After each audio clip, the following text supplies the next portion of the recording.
Halo pemirsa, kembali lagi di program Cantik yang secara khusus akan membahas topik-topik di bidang kecantikan dan juga kesehatan. Tentunya menghadirkan narasumber yang pengalaman di bidangnya. Inilah program Cantik, Beauty is for Everyone. Oke, baik. Hari ini telah hadir bersama kita Dr. Shirley ya, dokter estetik kesayangan kita yang tentunya sudah pengalaman banget membahas topik-topik mengenai kecantikan dan juga kesehatan. Dan juga datang juga di antara kita ada Priscilla ya yang berprofesi sebagai presenter ya. Betul. Dan juga ternyata baru tahu juga nih, ternyata Putra Putri Nusantara 2024 ya. Jadi Betul. baru selesai banget nih ya. Nah, kira-kira mungkin supaya audiens tahu juga ya mengenai Sheila ya, panggilan akrabnya ya. Kenapa waktu itu mau ikut ajang Putra Putri Nusantara 2024? Oke, ini jadi kayak interview ya. interview lombanya lagi. Interview mendadak nih. Oke. Jadi kebetulan memang dari 2018 aku sudah mengikuti ajang duta wisata daerah. Oh, udah ikut ikut lainnya. sebelumnya. Yes, betul. Jadi ketika ada kesempatan di tahun 2024 untuk mengikuti ajang yang levelnya nasional, why not gitu kan untuk mempromosikan daerah sendiri, mantan aslinya ibu dari kota. mana? Jakarta. Oh, Jakarta aslinya. Betul, Oke. mantan ibu kota, jadi biar lebih luas lagi jangkauannya. Oke. Wah, jawabannya itu sangat ini sekali ya. Tahuan memang profesinya presenter, jadi on Pro the spot banget ya. Seru banget ya. Terus, nah kita kan akan membicarakan tentang bentuk tubuh ideal nih, Sheila ya. Pernah nggak ada pengalaman pribadi yang kayak nggak percaya diri? Ya, apalagi kan sekarang stigma masyarakat itu kalau bentuk badan ideal itu ya sebenarnya kecil ya, cenderung struktur badannya kecil, pinggang kecil ya, kadang udah sampai ukurannya XS aja masih dibilang gemuk. Apalagi aku dan dokter Shirley kan profesi sebagai dokter estetik, sering banget ya kita dapat pasien ya dok ya, yang stigmanya tuh bahwa emang badan harus kecil gitu. Kecil, ramping, Ramping, kurus, putih, tinggi, tinggi, bihun. langsing gitu kan. Tapi bumper Ya kan? harus ada biasanya ya kan. Udah gitu tapi tetap minta bumpernya berisi. Iya, sebenarnya begitu sih. Nah, ada nggak sih momen-momen di mana kamu juga worry dengan bentuk tubuh, misal terus mungkin ada nggak pengalaman pribadi? Ada banget ya, Ada ada banget sejujurnya. Pas banget, jadi memang sebelum aku mengikuti Putra Putri Pariwisata Nusantara kemarin, itu berat badan aku sebenarnya tergolong cukup ideal, namun sama seperti stigma yang beredar di masyarakat, kurang kecil gitu. Oh, kurang kecil. Kurang kecil. Jadi dengan segala upaya, baik itu ke dokter gizi untuk konsultasi makanan, menjaga pola makan, berolahraga, tidur cukup, mengkonsumsi obat, bantuan agar juga mempercepat fat burner ya, mempercepat burning. pembakaran lemak gitu, ada banget, dan itu aku lakukan tapi hanya 2 bulan saja kok. Oh, sebelum ajang ya? Berarti? Betul, persiapan, jadi menuju ke karantina. Oh, oke. Memang waktu itu ada daerah-daerah mana sih yang ngerasa jadi gangguan ya maksudnya ya? Padahal berat badan tadi disebut sebenarnya cukup ideal kan? Betul. Bagiannya yang paling terasa tuh di lengan ya. Pasti cewek-cewek nih teman-teman di rumah juga pada berasa ya. Kayak kita tuh gedenya tuh kayak biasa di lengan, di paha ya kan. Dan apalagi kalau ikut ajang putri-putrian gitu kan, kita biasa pakai baju yang sleeveless, gaun-gaun ya kan. Iya, Jadi iya. itu sih yang cukup mengganggu mata gitu. Mengganggu mata ya. Mata Lucu saya. ya. Mata sendiri ya. Mata sendiri tapi. Gitu. Terus setelah melakukan effort5 tadi, akhirnya gimana hasilnya? Puji Tuhan turun ya, kurang lebih 5-6 kilo dalam 2 bulan. Wah, itu termasuk cepet ya? Wow. 5-6 kilo dalam Hebat 2 loh. bulan. Berarti Terus gimana tuh usahanya? 2,5 sampai 3 kilo ya per bulan. Usahanya Apa aja yang memang dijaga memang makanannya? cukup ketat sih. Jadi pola makan bener-bener diubah semua. Kayak jajan-jajan itu nggak ada sama sekali. 2 bulan aku tahan banget pokoknya. Nggak ada minum gula, nggak ada. Aku tuh biasa suka banget minum jus. Jadi anaknya memang suka jus, tapi itu pun nggak boleh juga karena kan Iya, lebih betul. disarankan makan buah yang Langsung digigit ya? langsung. Oke. Buahnya juga buah-buah pilihan. Betul. Dan semua makanan ditimbang ya kan. Oke. Nasi, sayur, daging, buah, bener-bener aku timbangin per gram. Terus bumbu-bumbunya juga, terus tidurnya juga dipaksa harus tidur. Terus olahraganya juga dipaksa kayak seminggu minimal 3 kali, 2-3 kali. Olahraganya. Heeh. Olahraga yang dikerjakan apa? Nah, itu. Aku biasa sebenarnya simpel aja, cuma jalan keliling komplek. Oh ya. Oke. Yes, jalan kayak minimal 50 menit dalam sekali jalan. 50 menit itu lama juga loh. Iya, Cukup karena lama. yang dikejar kayak nggak boleh di bawah 30 menit ya atau 20 menit gitu. Soalnya kalau nggak itu sebenarnya lemaknya belum terbakar. Betul, Ya kan?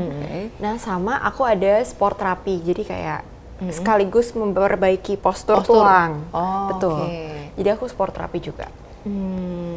Waduh, luar biasa tuh ya effort selama 2 bulan banget. itu ya. Lumayan ya. Tapi pay off ya, Pay off. 5-6 bulan. Betul. Dan sampai 5-6 kilo.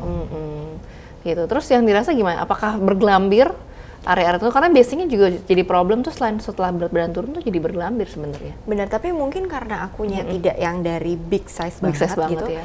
Gelambir dari sebelumnya memang sudah ada kan. Jadi gelambirnya ya mengecil aja gitu kali ya. Oh, Tetap oke. gelambir tapi mengecil. Jadi mungkin emang harus dilanjutkan dengan Olahraga lagi. yang mengangkat beban gitu. Iya, lebih ke weightlifting olahraganya ya. Jadi memang pas banget sih ini contoh yang bagus banget ya Cila ya, dari berat badan yang sebenarnya nggak terlalu over, tapi juga pengen lebih ideal lagi ya. Nah mungkin dari itu kan tadi dari sisi Cila pengalaman pribadi ya. Kalau dari Dr. Shirley sendiri sebenarnya bentuk tubuh ideal tuh kayak gimana sih dok? Yang ibaratnya ya bentuk tubuh ideal yang sebenarnya sebaiknya tuh seperti apa sih? Sebaiknya, yang Ada nggak sih sebaiknya. kurva apa sih penilaiannya gitu? Biasanya kalau yang kalian tahu ya penilaiannya itu biasanya dengan BMI, BMI score ya. Body Mass Index. Itu kan yang biasa umum diketahui ya. Tapi kan selain itu juga kita harus tahu proporsinya antara tulang kita, antara lemak dan otot. Oh, Jadi lemak pun harus ada proporsinya gitu. Kalau terlalu dikit juga kan kurang bagus ya. Iya betul. Kalau kebanyakan juga nggak bagus. Iya, Jadi pasti akan emang deposit. harus pas. harus proporsional pas. ya. Jadi Harus BMI-nya proporsional semuanya. proporsional semuanya. Terus juga persentase lemak, otot dan juga tulang. Sama air juga ya dok ya, Iya, terutama gitu. Waduh, tadi kita seru banget tuh ngomongin soal effort-effort yang dilakukan oleh Cila ya. Kalau Dr. Shirley sendiri sebenarnya ada nggak dok problem bentuk badan yang kurang ideal atau pernah nggak ada momen di mana mengalami? Soalnya banyak juga sebenarnya nih kasus-kasus yang mengalami obesitas gitu ya. Justru waktu itu pernah olahraga terus malah jadi gemuk ya, gara-gara gym. Karena abis gym kan lapar tuh, terus aku makan. Makannya bisa 2 porsi. Oh gitu. Iya, timbangannya jadi naik, jadi gemuk. Terus abis itu pernah juga kekurusan. Karena terlalu di-effort olahraganya sama makannya, jadi dia kurus banget tuh sampai 48 kilo ya. 48 kilo dengan tinggi badan 165. 165. Oh, cukup Tapi itu tinggi jadinya tuh untuk kurus perempuan banget sih. Indonesia. Orang-orang bilang, kamu kurus banget. Sampai kelihatan tulang gitu tangannya. Oke. Wow. Wah seru banget ya tadi pengalaman masing-masing dari Dr. Shirley dan juga dari Cila.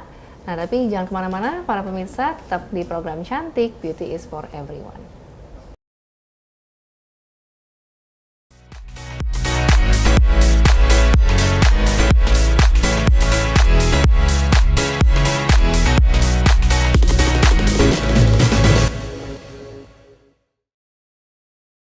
Kembali lagi di program Cantik, Beauty is for Everyone. Wah, tadi seru banget ya sama Dr. Shirley dan juga Cila sudah membicarakan tentang bentuk tubuh ideal gitu.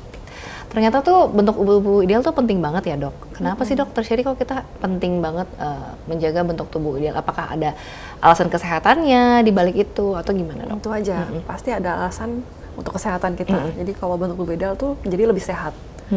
Kan lemak juga nggak banyak, itu pun lebih sehat. Jadi lebih mudah bergerak juga. Faktor Jadi lainnya nggak capek-capek ya? Nggak cepet-capek. Badan terasa lebih enteng. Tapi kalau terlalu kurus juga nggak sehat juga nih. Jadi gampang sakit. Makanya semua tuh harus balance ya. Gitu. Untuk pergerakan tubuh juga jadi lebih enak, bisa jalan, olahraganya oke. Itu sih yang pentingnya ya, tubuh ideal. Oke, dan tentunya percaya diri ya dok ya. Pasti.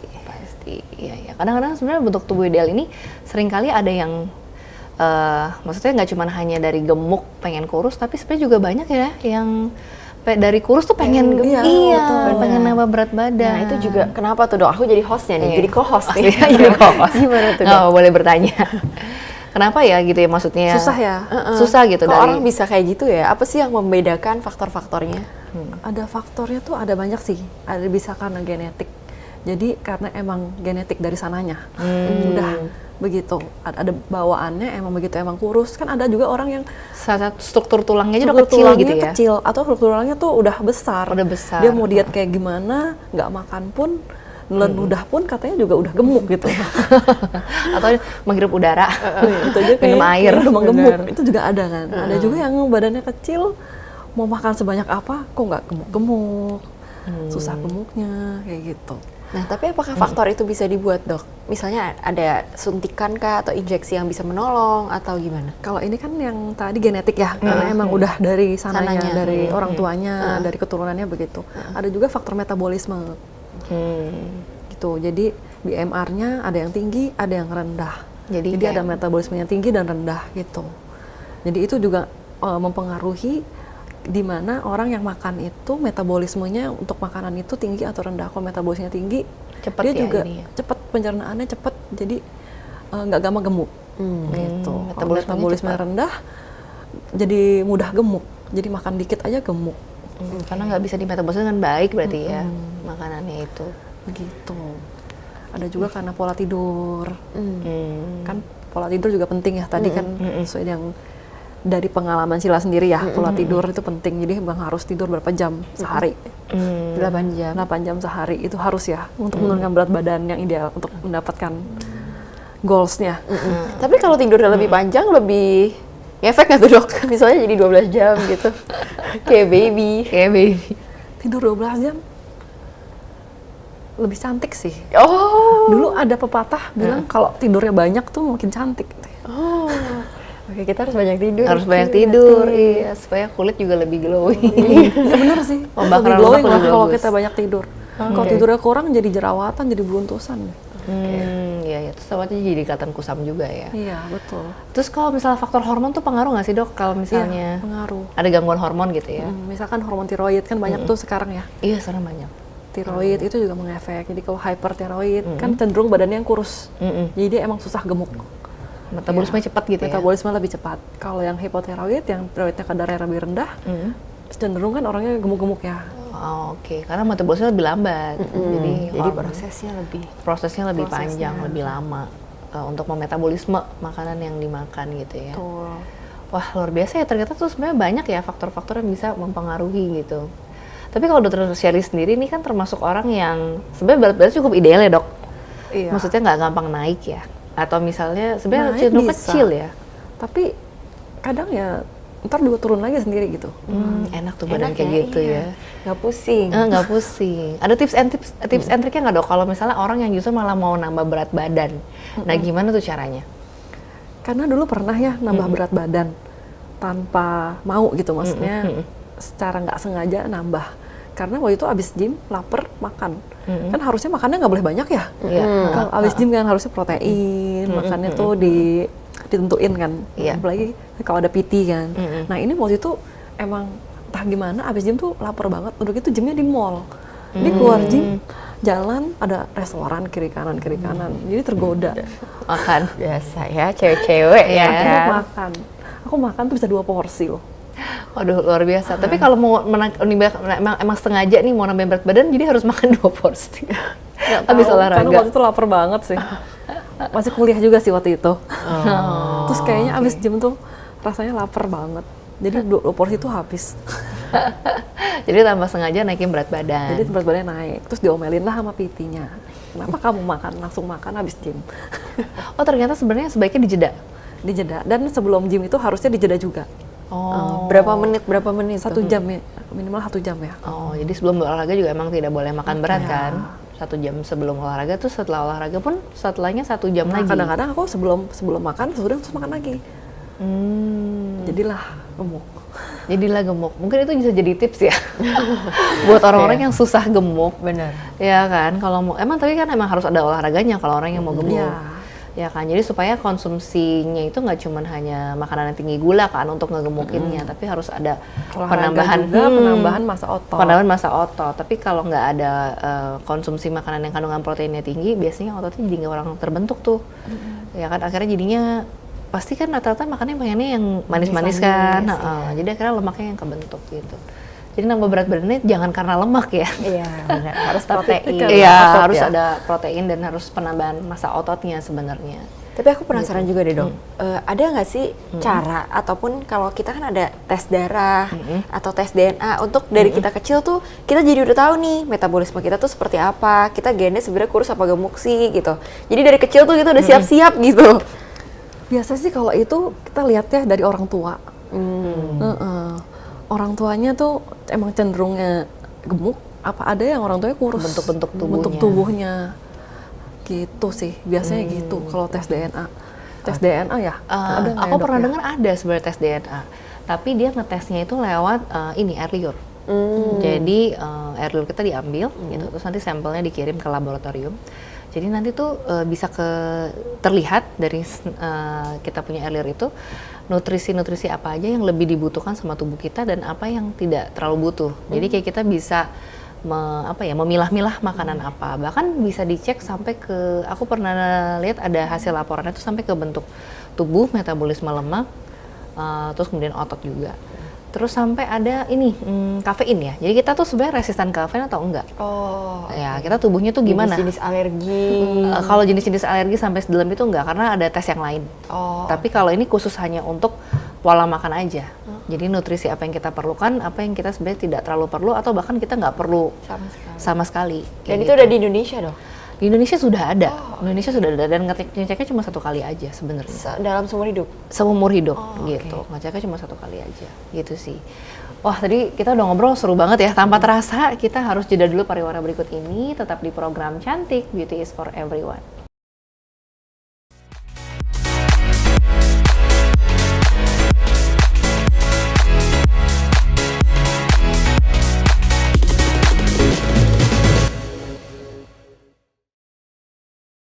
Baik pemirsa, kembali lagi di program Cantik, Beauty is for Everyone. Wah, tadi seru banget ya, Dr. Shirley sama Sheila, kita udah ngomongin soal bentuk tubuh ideal. Emang nih, jadi materi yang menarik banget ya, karena pasti banyak banget pemirsa di luar sana tuh yang punya problem itu, gitu. Benar. Dan tidak ada habisnya. Dan tidak ada habisnya, benar. Ya, gitu. Nah, mungkin dari Sheila sendiri ada nggak, Shil, yang pengen ditanyain? Kan pernah ngalamin nih proses turun berat badan ya, gitu. Nah, ada banget nih dok. Jadi karena aku tuh baru dietnya beberapa bulan belakangan ini, aku tuh jadi concern dan punya kepemikiran lain gitulah ya istilahnya. Ada orang-orang yang suka bilang berat badan tuh yoyo dok. Jadi kayak kalau misalnya kita gampang turun nanti gampang naik juga. Nah menurut dokter itu gimana? Itu emang bener sih, emang ada yang begitu. Jadi itu karena seseorang yang niat banget nih, misalkan wah ada goalnya nih, saya mau segini, mau turun berat badan misalnya 10 kilo. Ya udah langsung diet ketat, makanan dikurangin, kalorinya berkurang banyak, olahraganya juga Ekstrim banget nih setiap hari malah. Nah itu langsung tuh turun cepet banget. Tapi begitu nanti dia udah balik lagi ke pola yang lama, itu naik lagi juga cepet. Gitu. Jadi sayang ya sebenarnya dok ya. Maksudnya kayak kalau kita ekstrimnya cuma sesaat, efeknya malah jangan-jangan kita bisa 2 kali lipat lebih besar dari sebelumnya. Betul. Ya memang sebenarnya yang disarankan itu sebenarnya konsisten sih, sebenarnya konsisten. Yang penting konsisten dalam jangka panjang.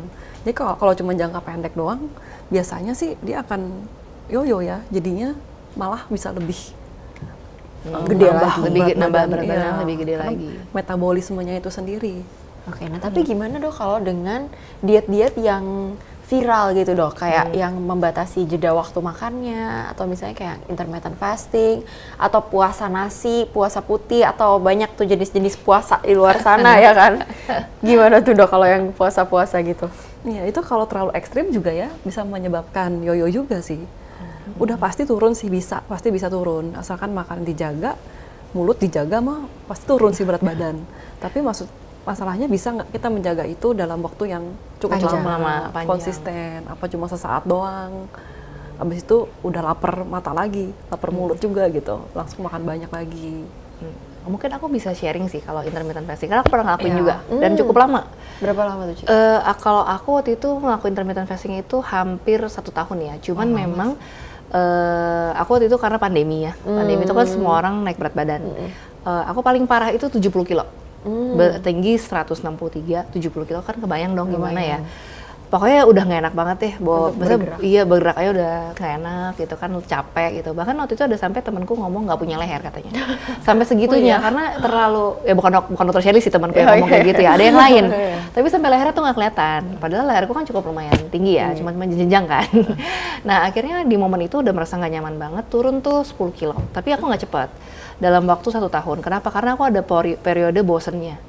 Jadi awal-awalnya lakukan aku turunkan dengan intermittent fasting. Intermittent fasting, terus kemudian 2-3 bulan rutin, turun tuh sekitar 3 kilo. Terus, tapi nanti ada fase bosen ya, biasa mungkin dialamin sama pemirsa juga, 2 bulan tuh bosen jadi mulai agak berantakan lagi, terus nanti mulai rutin lagi. Tapi intermittent fasting itu memang pada saat awalnya turun berat badannya lumayan signifikan.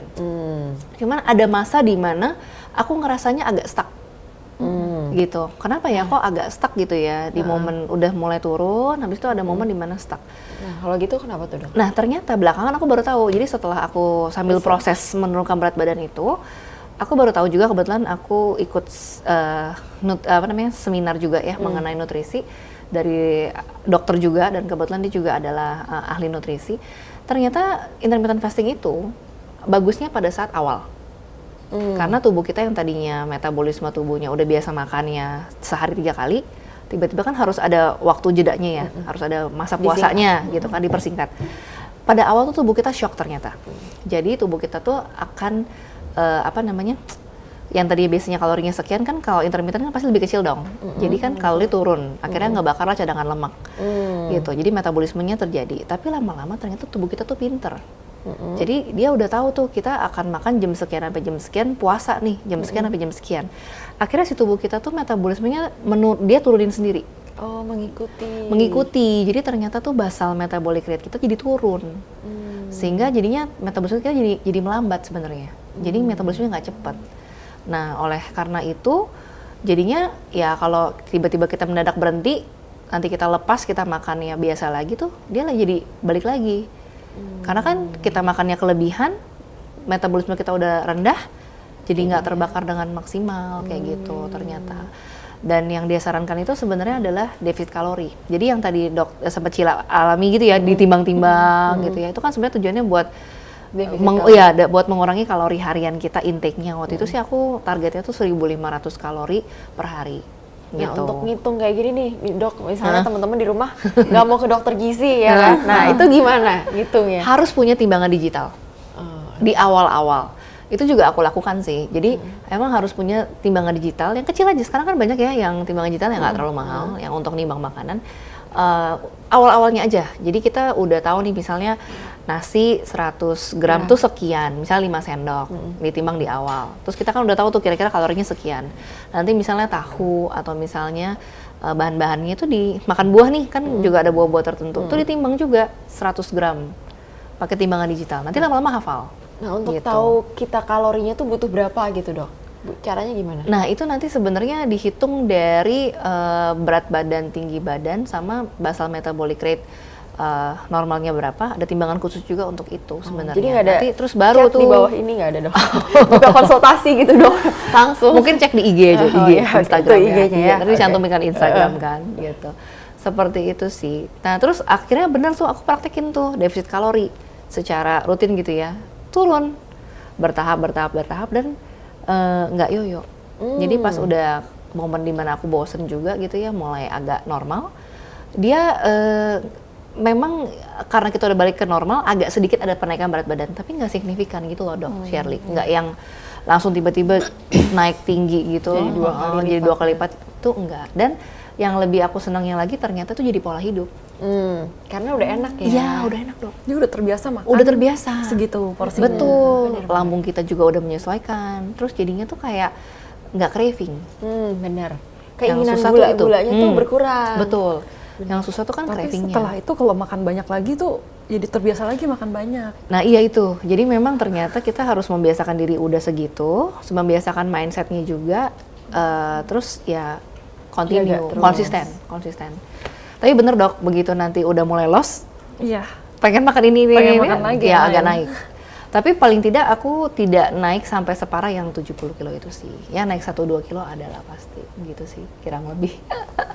Waduh, jadinya malah cerita pengalaman pribadi nih ya. Nggak apa-apa, ya kan? Ini kan real jadinya, Oh kita iya, nggak real teori ya. aja. Iya benar, kita nggak teori aja ya. Jadi ternyata kita memang masing-masing punya pengalaman masing-masing dalam mencapai bentuk tubuh ideal para pemirsa. Jadi buat para pemirsa yang mungkin saat ini lagi ingin mencapai berat badan ideal nih, mungkin dari agak berlebih, pengen jadi lebih ideal, atau sebaliknya nih sebenarnya berat badannya agak kurang tapi juga jadi pengen lebih ideal, itu bisa banget ya. Nah, mungkin sampai di sini saja episode kita pada kali ini, dan tentunya Cantik akan kembali dengan episode yang lebih seru lagi. Saya Dr. Donna, Dr. Shirley, Cila, dan juga seluruh kru yang bertugas pamit undur diri. Inilah program Cantik, Beauty is for Everyone.